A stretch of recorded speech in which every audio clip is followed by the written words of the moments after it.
maksud yang buru-buru dulu astagfirullahaladzim minal kibir, umpamanya astagfirullahaladzim daripada segala dosa mata, astagfirullahaladzim daripada segala dosa tangan, astagfirullahaladzim daripada segala dosa telinga. Nah, itu yang kita sebutkan kepada Allah Subhanahu wa taala. Anggota tubuh kita dengan mata.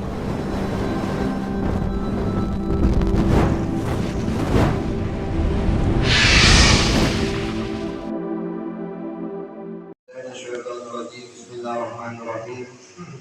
Alhamdulillahirabbil alamin wassalatu wassalamu ala asyrofil anbiya'i wal mursalin sayyidina wa nabiyina Muhammadin wa ala alihi washabbihi amma ba'du. Qala al-musannif rahimahullah ta'ala wa nafa'ana wa bi ulumihi fid dharain amin.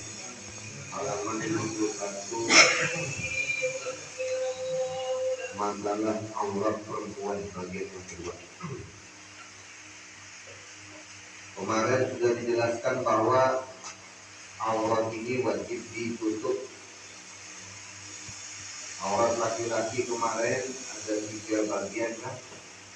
Keadaan dia itu berhadapan sama orang yang dimahramkan, yang diharamkan untuk kawin, keadaan dia itu sendirian, dan keadaan dia itu terhadap perempuan yang dihalalkan atau ajnabiah, halal untuk nikah. Jadi kalau dia sendirian, nggak ada orang di kamar sendirian, maka batasan auratnya ini kemaluan depan dan kemaluan belakang. Kalau sama orang perempuan yang mahram, maka batasan auratnya itu sama antara pusat dan lutut.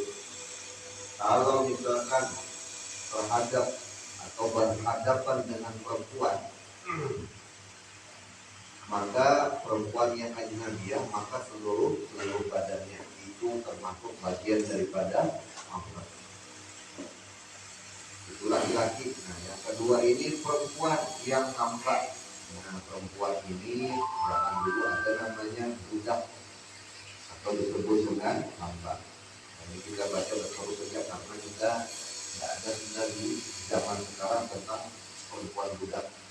Aurat perempuan yang hamba itu orang, yaitu jika ada ia di dalam sembahyang atau di dalam keluar sendirian maksudnya, atau pada berhadapannya dengan mahramnya, atau sama-sama perempuan, maka yaitu barang yang antara pusatnya dan lututnya. Nah, jadi kalau budak ini mau ketemu siapa aja, selama tadi ramalan disebutkan tadi sendirian berhadapan sama mahramnya, perempuan sama perempuan, itu antara pusat dan lutut. Dan jika dia berhadapannya dengan laki-laki yang ajnabi, artinya halal dikawini, maka sekalian badannya, jadi seluruh badannya itu menjadi aurat. Dan jika berhadapannya dengan perempuan yang kafirah, jadi perempuan yang kafir bukan agama Islam, maka yaitu barang yang lain daripada barang yang zahir pada waktu bekerjanya, maka hasil baginya itu 3 aurat pula. Yang ketiga, aurat perempuan yang merdeka. Nah, ini aurat yang merdeka perempuannya, termasuk istri kita, termasuk saudara kita perempuan, atau termasuk ibu kita, atau termasuk anak kita perempuan, maka wajib kita perhatikan sebagai kepala rumah tangga. Yaitu aurat itu sekalian badannya, melainkan mukanya dan 2 tapak tangannya. Nah, jadi kalau mazhab Imam Syafi'i itu aurat perempuan itu seluruh badan, melainkan telapak tangannya dan mukanya, itu tidak termasuk bagian daripada aurat. Jika ada ia si perempuan tadi di dalam sembahyang, dan jika berhadapannya dengan laki-laki yang ajnabi, maksudnya orang lain nih, laki-laki yang boleh dia itu kawin, maka yaitu sekalian badannya. Jadi seluruh badannya itu menjadi aurat kalau dia waktu sembahyang dan berhadapan dengan laki-laki, terkecuali muka dan telapak tangan. Dan jika dia berhadapannya dengan sesama perempuan atau di dalam kesendirian, di kamar sendirian, atau pada hadapan laki-laki yang mahramnya seperti kakaknya kandung atau bapaknya, maka yaitu barang yang antara pusatnya dan lututnya. Nah, ini auratnya si perempuan apabila bertemu berhadapan dengan laki-laki yang mahramnya, atau di saat dia sendirian, atau di saat dia berkumpul sesama perempuan, maka batasan auratnya itu antara pusat dan lutut. Jadi itu bolehnya itu membuka jilbab. Dan jika dia berhadapannya dengan perempuan yang kafirah, ini perempuannya bukan agama Islam, sesama perempuan, maka yaitu barang yang lain daripada barang yang zahir pada waktu bekerjanya. Nah, jadi sama aja kayak model orang tadi itu berhadapan muka dan telapak tangan kalau terhadap perempuan yang kafir, sesama perempuan yang kafir, maka hasillah baginya itu 4 aurat. Jadi 4 bagian aurat bagi perempuan. Yang pertama tadi waktu sembahyang berhadapan sama laki-laki yang bukan mahramnya, maka seluruh badannya kecuali telapak tangan dan muka. Dan jika dia berhadapan, itu satu. Dan jika dia berhadapan sesama perempuan atau sendirian atau berhadapan laki-laki yang mahramnya, maka batasan auratnya itu antara pusat dan lutut, 2 sudah. Dan jika dia berhadapan dengan perempuan yang kafirah, maka yaitu barang yang lain daripada yang zahir pada waktu bekerjanya. Jadi sama kayak model pakaiannya tadi itu, kalau bahasa sekarang itu sopan dalam berhadapan sesama perempuan yang kafir. Adapun yang dikehendaki aurat di sini ialah anggota tubuh yang diharamkan pada agama membukanya jika kelihatan orang lain di luar sembahyang, bersalahan di dalam sembahyang sekalipun tidak dilihat orang lain. Nah, jadi maksud aurat yang kita bahas sebelum-sebelumnya tadi itu ialah anggota tubuh yang diharamkan pada agama membukanya. Jadi ini orang nih, misalkan kita berpakaian menutupi si perempuan tadi nih misalkan. Lalu kita ini bersengaja melihat, ya kan, melihat rambutnya umpamanya, maka jatuh kita itu berdosa. Sedangkan si perempuan tadi apabila dia sudah menutupi, maka tidak jatuh lagi berdosa. Terkecuali si perempuan tadi itu bersengaja membukanya. Maka yang berdosa itu, yang membuka berdosa, yang melihat dengan sengaja pun berdosa. Pahamnya tuh yang masuk bersengaja atau melihat, ya kan? Naik motor misalkan, ada perempuan misalkan, ya kan? Teman dapur tadi itu kesetop, ya kan? Atau ini lewat perempuan, matanya melirik dulu gitu, atau melihat sengaja. Tapi kalau misalkan di jalan nih, kejutan si perempuan tadi lewat misalkan, ya kan, kita melihat untuk menjaga segala perjalanan kita aman, nggak apa-apa kita tuh melihatnya, itu darurat namanya. Malah kita bawa kejamatan tabraknya sama orang, ya kan. Nah, itu lain cerita.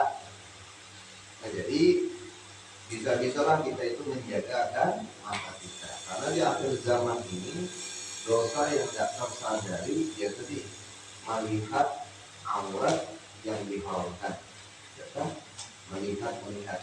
Kalau melihatnya secara tidak langsung haramkan juga, haram juga. Contoh melihat di TV, itu secara tidak langsung. Apabila dia terbuka aurat itu bisa hukumnya haram. Jadi tidak ada lain dan sudah kita banyak-banyak minta ampun aja kepada Tuhan, akui aja kesalahan kita. Makanya setiap hari itu jangan sampai kita tidak membaca istighfar. Jadi bagusnya istighfar itu jangan buru-buru astagfirullahaladzim minal kibir, umpamanya astagfirullahaladzim daripada segala dosa mata, astagfirullahaladzim daripada segala dosa tangan, astagfirullahaladzim daripada segala dosa telinga. Nah, itu yang kita sebutkan kepada Allah Subhanahu wa taala. Anggota tubuh kita ini mata, ya kan, telinga, perut, ya kan, pemaluan, kaki tangan, ya kan, nah, itu dimintakan ampun kepada Tuhan. Jangan sampai kita itu menganggap suatu hal yang remeh terhadap dosa-dosa yang sudah kita lakukan. Makanya kita itu harus tahu, bagi yang punya anak, bila dia melihatkan anaknya, misalkan perempuan, sesuka-sukanya berpakaian, maka yang jadi dosa itu orang tuanya. Bagi yang punya bini, bininya sesuka-suka juga berpakaian sampai terbuka aurat, si lakinya tidak tahu-tahu masalah ini, maka berdosa juga si lakinya. Kecuali sudah kita padahi, jangan buka aurat, ya kan, hati-hati bergaul, hati-hati ini apa itu kita sudah nasihati, lalu melanggar, nah ini namanya si bini tadi yang berdosa. Tetapi juga kita minta ampunkan kepada Allah terhadap keluarga kita tadi. Hasil kesimpulannya, jangan merasa bersih tadi, merasa tidak berdosa di mata Allah Subhanahu wa Ta'ala. Maka kalau orang itu sudah merasa tidak berdosa, buktinya apa? Tidak ada minta ampun kepada Tuhan, maka sudah termasuk golongan orang yang mutakabbir. Apa mutakabbir itu? Ya orang sombong. Kalau sudah orang sombong ada di hatinya, sebiji debu aja di hatinya, maka haram orang tadi itu masuk ke dalam surganya Allah Subhanahu wa Ta'ala. Nah, jadi tinggal kita aja nanti dengan adanya belajar, adanya mengetahui, sering-seringlah mengaku dengan kesalahan kita. Dengan berkat kita mengaku ini salah, nanti Allah tolong kita menjadi orang yang baik. Jangan berpikir bertaubat tuh besok-besok kok ulang lagi, aku misalkan. Jangan berpikir kayak itu. Taubat aja kita, nyesali aja dengan kesalahan kita di waktu, misalnya di waktu pagi, siang, sore nih, malamnya bertobat kita. Ya Allah, ampuni dan segala dosa-dosaku, mulai dari pagi sampai sore. Dibayang-bayangkan itu apa yang kita perbuat. Sadari, sesali daripada dosa tadi. Masalah besok mau keulang kan ya, ada itu urusan Tuhan. Karena kalau sudah orang itu benar-benar mau bertobat, apabila tobatnya itu diterima, maka tiga orang status orang itu berubah jadinya menjadi statusnya Habibullah. Ada ibu Habibullah yang tadi. Nah kalau sudah kekasih Allah, ya tadi bilang guruku, ciri taubat orang itu diterima, belumnya bergeretek di hatinya dijadikan Allah. Nah itu ciri berarti taubatnya itu diterima. Jadi mau misalkan urusan dunia, mau urusan akhirat, itu dimudahkan Tuhan. Kenapa jadi dimudahkan Tuhan? Karena orang tadi sudah menjadi kekasihnya Allah. Makanya di dalam kitab-kitab ilmu tasawuf, ilmu akhlak, mau yang besar, yang tebal, pintu gerbang orang mau menuju ke makom-makom syukur, misalkan makom sobar, misalkan, itu tidak ada lain melainkan adalah taubat. Jadi kalau orang sudah melewati taubat, tidak bakal orang tadi itu bisa mencapai makom syukur, makom ridho, makom sobar dan yang lainnya. Jadi taubatnya ini yang betul-betul diseriusi bagi orang yang ingin berjalan menuju ridhonya Allah Subhanahu. Ada kitab namanya Minhus Kaliyah. Minhus Kaliyah itu menjelaskan tentang masalah suluk atau perjalanannya orang menuju ridhonya Allah Subhanahu wa Ta'ala. Yang dibahas mula-mula itu ya masalah taubat. Masalah syukur, masalah ridho, masalah yang lain-lainnya itu belum dibahas. Bilang guruku, taubat inilah pintunya. Bila pintu taubatnya belum selesai, omongnya aja orang tadi itu mengaku tidak tobat. Omongnya aja orang tadi itu mengaku sudah syukur. Omongnya aja orang tadi itu sudah mengaku sudah ma'rifat kepada Allah. Karena kuncinya ini, bilang guru-guru kita itu, ialah jalan harus dipenuhi syarat-syarat daripada bertobat. Cuma orang mau bertobat ini tidak mungkin, tidak bisa kalau tidak tahu yang mana yang salah, yang mana yang betul, ya kan?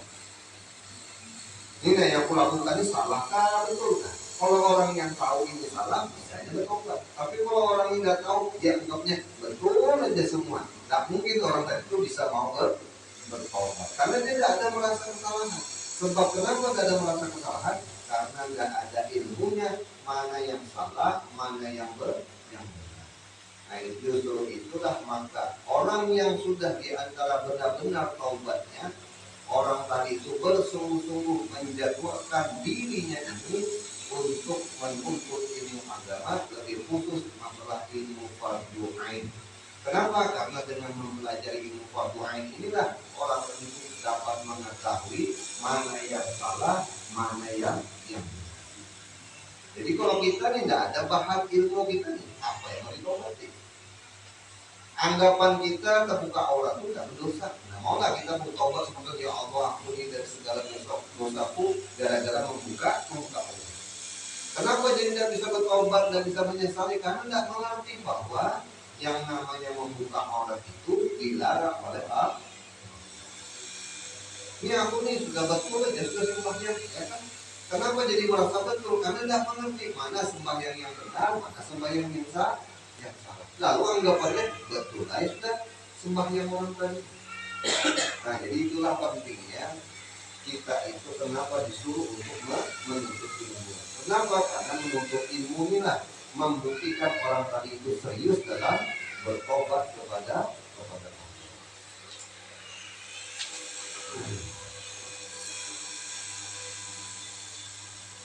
Selanjutnya segala rukun sembahyang yaitu ada 13 perkara. Nah, jadi kita sudah masuk membicarakan inti pekerjaan sembahyang yang disebut dengan rukun.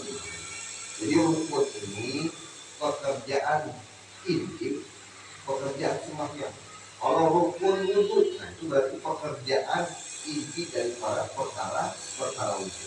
Kalau rukun sembahyang ini kita tidak mengerti, maka sudah dipastikan sembahyang orang tadi itu tidak diterima oleh Allah SWT. Kenapa? Karena sebelumnya ada kita itu belajar yang namanya syarat sah sembahyang. Di antara syarat sah sembahyang itu wajib orang tadi itu mengetahui mana yang rukun atau yang disebut dengan wajib pekerjaannya, mana yang sunnah. Kalau kita tidak bisa membedakan, berarti kita belum mengerti pekerjaan inti daripada sembahyang. Kenapa? Karena rukun 13 ini atau disebut dengan inti pekerjaan sembahyang yang menentukan sembahyang kita itu bisa menyebabkan jadi batal atau bisa menyebabkan jadi sah dalam sembahyang. Nah, sembahyang ini berarti yang perlu kita ketahui ada 13 perkara. Ada riwayat tadi mengatakan 17 perkara atau 17 rukun.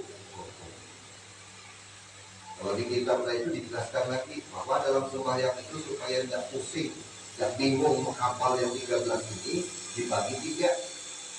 Ada yang disebut dengan rukun qalbi, ada yang disebut dengan rukun qauli, ada yang disebut dengan rukun fi'li. Nah, jadi 13 ini dibagi pada 3 sesuai dengan peranan-peranannya masing-masing. Jadi ada pekerjaan hati, ada pekerjaan ucapan, ada pekerjaan yang namanya gerakan.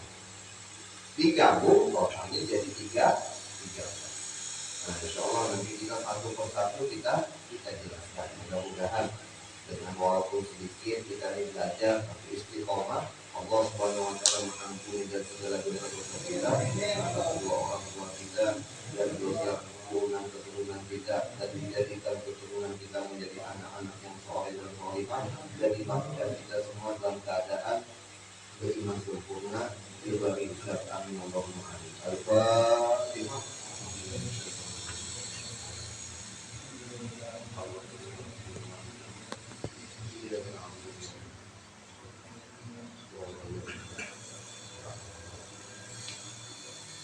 Bismillahirrahmanirrahim. Alhamdulillahirabbil alamin wassalatu wassalamu ala asyrofil anbiya'i wal mursalin sayyidina wa nabiyina Muhammadin wa ala alihi washabbihi ila yaumiddin. Allahumma arzuqna al-ikhlas fi tariqati wa fi nashrihi wa fi jami'i ta'at bi rahmatika ya arhamar rahimin. Sallallahu alaihi wa sallam Muhammadin wa ala alihi washabbihi wa sallam. Alhamdulillahirabbil alamin.